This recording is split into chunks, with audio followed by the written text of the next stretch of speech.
시간의 말씀의 제목은 어린 양의 보혈이란 제목으로 같이 은혜 나누고자 합니다. 옆에 좀 긴 인사 한번 나눠보실까요? 사랑합니다. 다시 한번 사랑합니다. 그래요. 항상 사랑으로 함께하고 달려가시는 저 여러분의 모습 되시기 바라겠습니다. 그래서 오늘 새벽에 이렇게 나오는데 극동방송에서 이런 소리가 들리더라고요.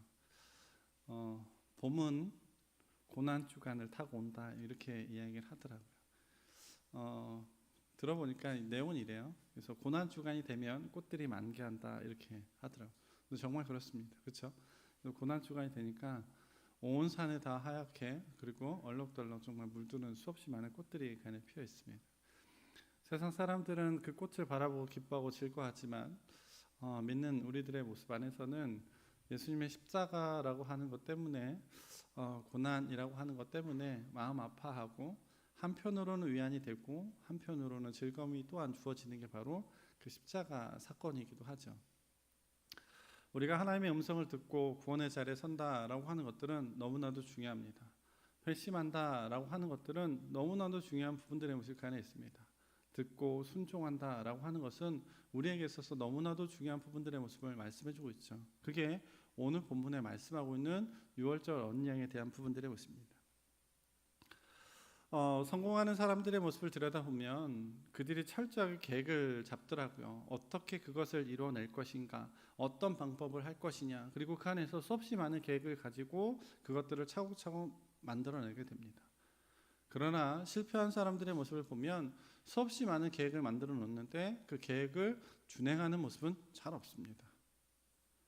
하나님은 구원의 역사라고 하는 부분들의 모습이 철저하게 그 안에 계획되어져 있고 그 모든 것들이 잘 완벽하게 이루어져 가는 것들을 이제 보게 되죠. 보혈이라고 하는 부분들의 모습을 좀 들여다보고 고난주간 이렇게 좀 보면 우리가 늘 생각하는 것 중에 이제 한 가지가 뭐냐 바로 구원입니다.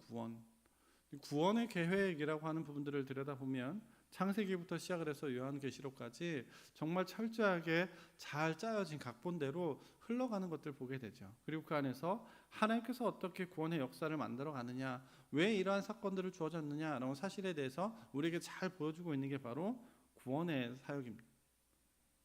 한치 오차 없이 구원 계획은 실천해 가고 정말 놀라운 모습들이 그 안에 존재할 만큼 정말 우리들이 정말 기탄할 만큼 수없이 많은 사건들의 모습이 그 안에 기록되어 있는 게 성경의 수없이 많은 사건들의 모습이기도 합니다. 결국 구원이라고 하는 것은 죽음의 자리에서 회복시키는 과정의 모습들이 그 안에 존재하고 있는 게 바로 구원의 사역이죠. 예수님께서 십자가의 죽으심이라고 하는 부분들도 결국 죽기 위해서 그 자리에 선 것이 아니라 살기 위해서 그 자리에 서신 게 바로 십자가의 사건입니다. 아담과 하와가 선악과를 따먹고 죄의 결과 죽음의 자리에 서게 되죠. 하나님은 인간의 죄로 인해서 죽을 수밖에 없는 것을 다시 회복시키려고 구원의 계획을 만드셨더라는 거죠. 처음 실천에 가죽옷을 지어서 입히시는 것으로부터 시작을 해서 가죽옷은 동물의 죽음이 그 안에 존재하고 있다는 사실들을 보게 됩니다. 하나님은 전능하시기에 무조건 죽음을 회피하는 것이 아니라 인간의 지은 죄의 값을 죄가 없으신 하나님의 사람이 되어 이 땅 가운데 오신 예수 그리스도를 통해서 다 짊어지게 하시고 우리의 모든 죄를 다 담당케 하시는 사건의 모습이 바로 십자가의 사건입니다. 그리고 그것은 구약에서는 양이나 염소의 피를 대신해서 1년에 한 번씩 죄를 용서받는 모습들이 그 안에 존재하게 됩니다. 이것은 예수님의 죽으신 십자가의 그림자죠. 그러다 2000년 전에 예수님께서 하나님이 되셔서 하나님이 이 땅에 인간이 되셔서 말씀 가운데 계신 그 하나님이 육신으로 이 땅에 오시고 그리고 실체가 되셔서 우리의 십자가 사건의 모든 것들을 우리에게 보이셨습니다. 십자가 사건이 이루어짐을 통해서 어린 양의 피, 정말 문설주에 바르는 것이 예수님의 보혈에 대한 부분들의 모습을 우리에게 잘 예표하고 있는 게 바로 오늘 본문의 말씀입니다. 이스라엘 백성들은 400년이나 긴 시간 동안 그들이 종살이 하면서 고통과 힘들고 어려움의 시간들이 그 안에 주어지고 있죠. 자유롭게 예배할 수 없는 시대에 그들은 주님 앞에 통곡하고 외치고 그 안에 나아갑니다. 주님께서 그들의 외침의 소리를 듣고 응답해 주시죠. 그리고 모세를 준비하시고 모세를 통해서 이스라엘 백성들을 출애굽하게 만들게 됩니다.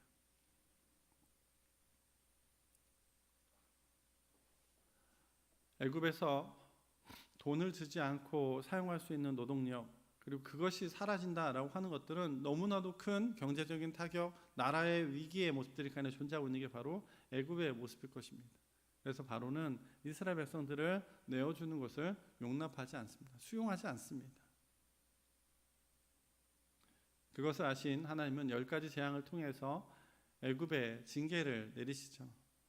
9가지 재앙을 내릴 때마다 정말 이스라엘 백성들을 보낸다라고 바로는 말하고 있지만 마음이 그때마다 돌변해서 완악해서 하나님이 말씀하시고 약속한 모든 것들을 지키지 않는 모습들이 바로에게 주어지게 됩니다. 그래서 하나님은 마지막 장자 재앙의 모습을 내리게 되죠. 장자 재앙은 동물이나 사람이나 모든 장자는 다 죽게 된다라는 사실에 대해서 말씀합니다.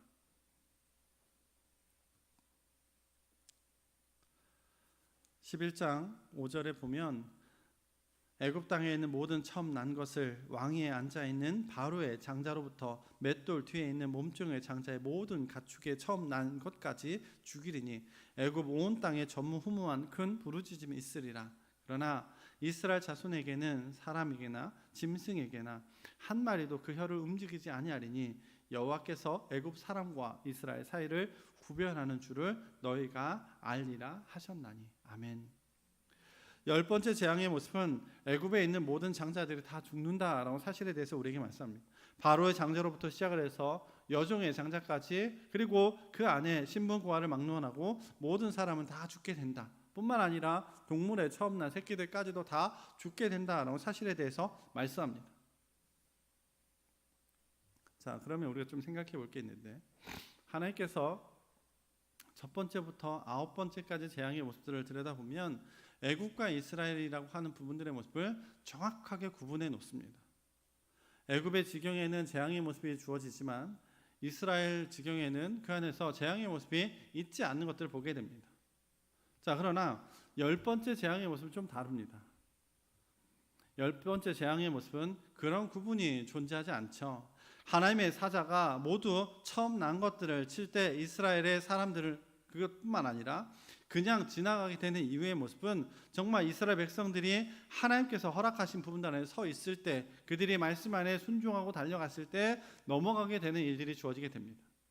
반대로 말하면 그들이 하나님의 말씀을 듣지 않고 순종하지 않으면 10번째 재앙에 해당되어지는 부분들의 모습이 존재한다라는 사실을 보게 됩니다. 비록 이스라엘 백성이라 할지라도 하나님의 지시하는 대로 하지 않으면 그 집에도 재앙의 모습이 들게 된다라는 사실을 보게 됩니다. 하나님의 명령을 믿음으로 따르느냐 아니면 믿지 않고 따르지 않느냐라고 하는 것은 이 재앙의 가장 큰 열쇠가 되어진다라는 사실들을 우리에게 보여주고 있습니다. 재앙을 피하는 사람들이 해야 할 일이 있습니다. 가장 먼저 각 가축의 수를 따라서, 가족의 수를 따라서 흠없는 어린 양을 잡아야 된다라고 하는 겁니다. 수컷으로 1년 된 어린 양을 잡아야 합니다. 흠이 없는 깨끗한 것으로 잡아야 합니다. 잡은 양은 그날 밤에 가족끼리 구워 먹어야 합니다. 만약에 남는 것이 있다면 아침에 다 불태워 없애는 모습들이 그 안에 있어야 된다는 사실을 보게 됩니다. 하나님에게는 언제나 흠이 없는 가장 좋은 것을 드려야 된다라고 하는 겁니다. 하나님께서는 최상의 것들을 드려야 된다라는 사실을 우리에게 말씀해 주고 있습니다. 그리고 깨끗하게 모든 것들을 정리해야 된다라는 사실에 대해서 우리에게 말씀합니다. 뿐만 아니라 그 밤에 고기를 불에 구워서 무교병과 쓴 나물과 함께 먹어야 된다라고 하는 겁니다. 무교병은 누룩 없는 딱딱한 빵입니다. 맛없는 빵입니다. 누룩은 죄에 뒤엉켰던 옛 생활의 모습들을 상징하고 있습니다. 불에 구워 먹으라라고 하는 것은 더러운 옛 생활의 모습을 불태워서 깨끗하게 옛 생활의 모습을 청산하라라고 한 뜻이 담겨 있습니다. 새로운 삶의 시작이다라고 하는 사실에 대해서 말합니다. 쓴 나물은 이스라엘 백성들이 애굽에서 노예 생활을 하던 쓰라린 지난 날들을 기억하라는 것이죠. 과거에 어떻게 우리가 살았는지, 어떤 은혜가 있는지에 대한 부분들을 기억하라는 겁니다. 하나님께서 우리에게 어떤 은혜를 주었는지에 대한 부분들을 기억하라는 것이죠. 과거로 돌아가는 일들은 그 안에 있어서는 안 된다라고 하는 겁니다. 우리의 말에 개구리 올챙이적 기억 못한다라고 한 말이 있습니다. 우리가 하나님이 우리를 여기까지 인도하셨다, 하나님의 은혜를 잊지 말아야 된다라는 사실을 분명 우리에게 말씀해주고 있고, 언제나 교만하지 말고 겸손하게 하나님 앞에 서 있어야 되고 살아가야 된다라는 사실들을 말씀하고 있습니다. 뿐만 아니라 밤에 음식을 먹을 때 허리에 띠를 띠라 이렇게 말합니다. 조금은 의아한 부분들의 모습이 가득 있습니다. 우리 같이 11절을 잠깐 보겠습니다. 12장 11절을 같이 봉독해 보겠습니다. 시작.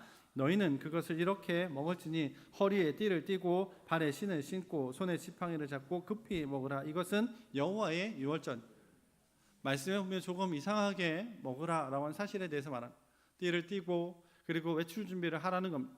그리고 신발을 신으라, 지팡이를 지라라고 하는 것은 길 떠날 준비를 하라는 것, 나그네의 삶이 그 안에 있다라고 하는 것, 애굽은 더 이상 너희들이 머물러 있을 곳이 아니다라는 사실에 대해서 말씀하고 있습니다.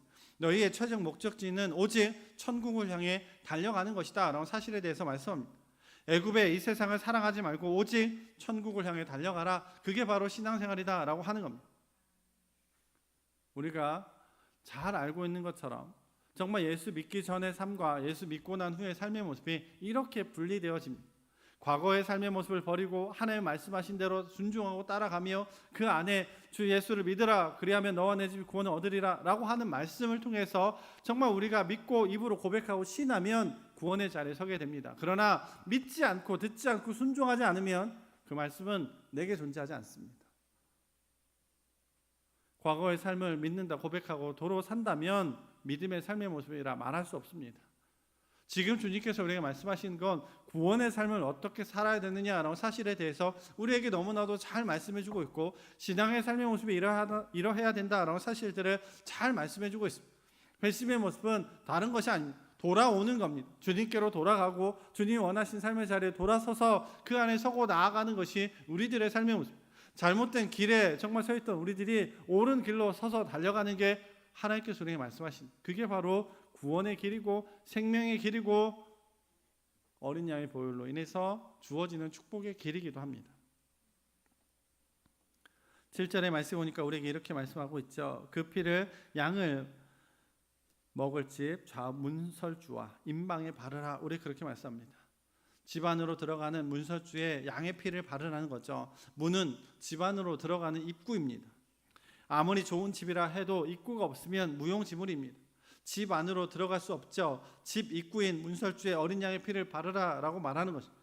13절의 말씀 보니까 이렇게 말씀합니다. 내가 애굽 땅에 칠 때 그 피가 너희가 사는 집에 있어서 너희를 위하여 표적이 될지라. 내가 피를 볼 때에 너희를 넘어가리니 재앙이 너에게 내리며 멸하지 아니하리라. 우리가 능력이 있어서 10번째 재앙의 모습이 넘겨지는 게 아닙니다. 우리가 힘이 있어서 잘나서 뛰어나서 물질이 많아서 권력이 있어서 10번째 재앙이 넘어가는 게 아닙니다.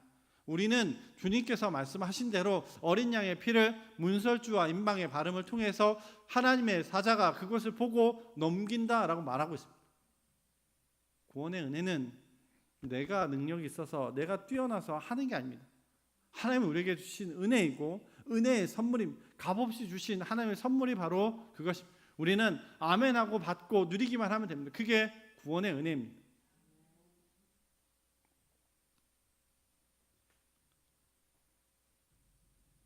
하나님의 죽음의 사자가 애굽 땅에 다니며 장자를 죽일 때 선택받은 이스라엘 집의 장자가 안 죽게 된다는 것이죠. 그것은 문설주의 피를 보고 구분한다라고 하는 겁니다. 어린 양의 피가 죽고 사는 표적이 그 안에 되어진다라고 하는 겁니다. 30절의 말씀 보니까 이렇게 말씀합니다. 우리 같이 좀 보겠습니다. 12장 30절 같이 보겠습니다. 12장 30절입니다.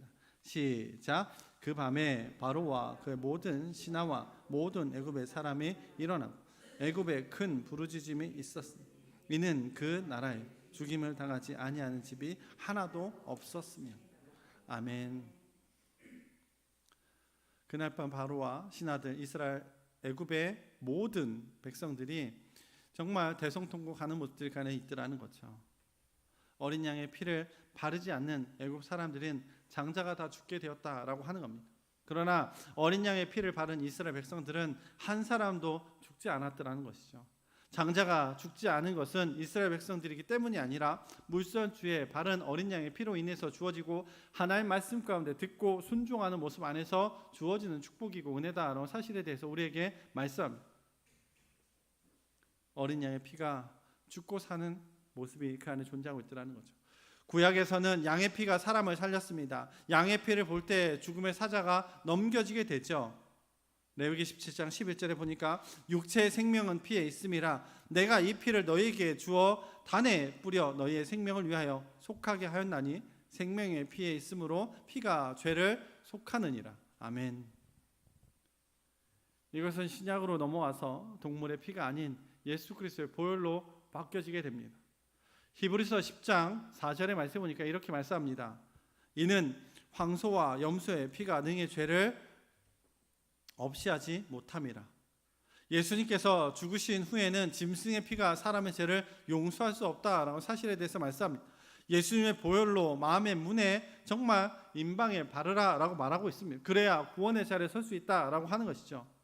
흠 없으신 예수님께서 십자가의 보혈을 흘려 죽으심을 통해서 우리의 모든 죄를 다 담당하셨다라고 하는 것입니다. 사도 베드로는 베드로전서 1장 19절 이하의 말씀 보니까 이렇게 말씀합니다. 오직 흠없고 점없는 어린 양 같은 그리스도의 보배로운 피로 한 것이라. 그는 창세 전부터 미리 알리신 바 된 자니 이 말세에 너희를 위하여 나타나신 바 되었느니라. 아멘. 하나님의 구원의 계획에 아담과 하와를 그리고 선악과를 따먹고 죽을 수밖에 없는 그 자리에 있는 그들에게 구원의 삶을 허락하기 위해서 구원의 계획의 모습 그 안에 하나하나 차곡차곡 이루어지고 완성되어 가고 있다라는 사실에 대해서 우리에게 말씀해 주고 있습니다. 하나님은 죄인인 인간에게 구원해서 정말 양의 피를 용서의 기회로 주셨고, 그러다가 신약에서 하나님의 아들 예수 그리스도 이 땅에 보내주심을 통해서 우리의 모든 죄를 다 짊어지고 십자가의 보혈의 흘림을 통해서 우리가 구원의 자리에 서게 되었다라는 사실에 대해서 우리에게 말씀해 주고 있습니다. 히브리서 9장 22절에 피 흘림이 없이는 사함이 없느니라, 우리 그렇게 말씀합니다. 예수님의 보혈은 영적인 세계의 큰 경계선이 되어집니다. 예수님의 보혈은 지옥과 천국으로 나눠지는 갈림길의 모습이 주어지게 됩니다. 예수님의 보혈을 믿지 않으면 절대로 하나님의 구원의 자리에 설 수 없다라는 사실을 우리에게 말씀합니다. 하나님에게 우리가 보여드릴 것은 예수님의 보혈밖에 없더라는 거죠. 하나님은 우리의 의로움이나 다른 어떤 것을 보고 천국에 보내는 것이 아니라 오직 예수님의 보혈, 그 보혈로 인해서, 어린 양의 보혈로 인해서 우리가 구원의 자리에 서게 되고 천국에 가게 된다라는 사실에 대해서 분명히 우리에게 말씀합니다. 예수님의 십자가의 보혈을 통해서 완성된 구원은 너무나도 확신 있는 것입니다. 그리고 확실한 것입니다. 예수님의 보혈의 구원은 영적인 영원한 법이죠. 우리 마음에 영원히 지워지지 않도록 새기는 증표가 되어지는 게 바로 십자가의 보혈입니다. 어린 양의 보혈입니다. 성령의 능력으로 우리 안에 불도장을 찍어 주신 것이고, 예수님의 보혈의 능력에 마음으로 믿어 구원을 받고 하나님의 자녀가 되는 성령의 확신이 그 안에 주어지고 있다라는 사실에 대해서 우리에게 말씀해 주고 있습니다. 여러분, 우린 다 믿는 자입니다. 믿음의 삶을 살고 나아가는 게 우리들의 모습이죠. 예수님의 죽으심이 무엇이고 어린 양의 보혈이 무엇인지 너무나도 잘 압니다. 회심이 무엇인지 잘 알고 믿는 자의 삶이 어떠하냐라고 하는 사실을 너무나도 잘 압니다. 수없이 많이 듣고 들어왔고, 그리고 우리 그렇게 살아왔습니다. 예수 믿기 전의 삶과 예수 믿고 난 후의 삶, 별반 다르지 않는다면 어찌 우리가 구원의 삶이라고 말할 수 있겠습니까? 어찌 우리가 하나님의 말씀을 듣고 순종하는 자라 말할 수 있겠냐라고 하는 겁니다.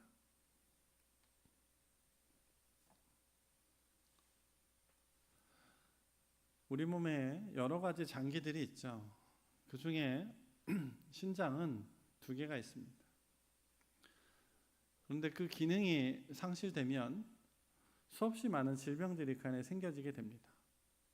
그 중에 나타나는 것 중에 하나가 뭐냐면 몸이 붓습니다. 신장이 고장난 사람은 결국 투석기, 인공 투석기를 통해서 혈액 투석을 하게 됩니다.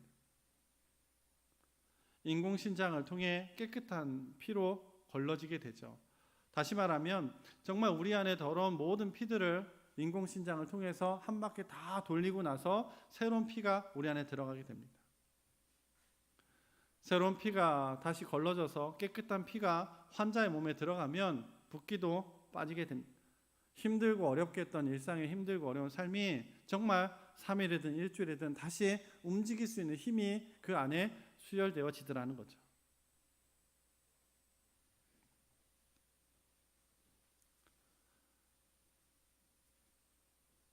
인공신장이라고 하는 걸 보니까 정말 우리들의 삶의 모습이 그런 것 같더라고요.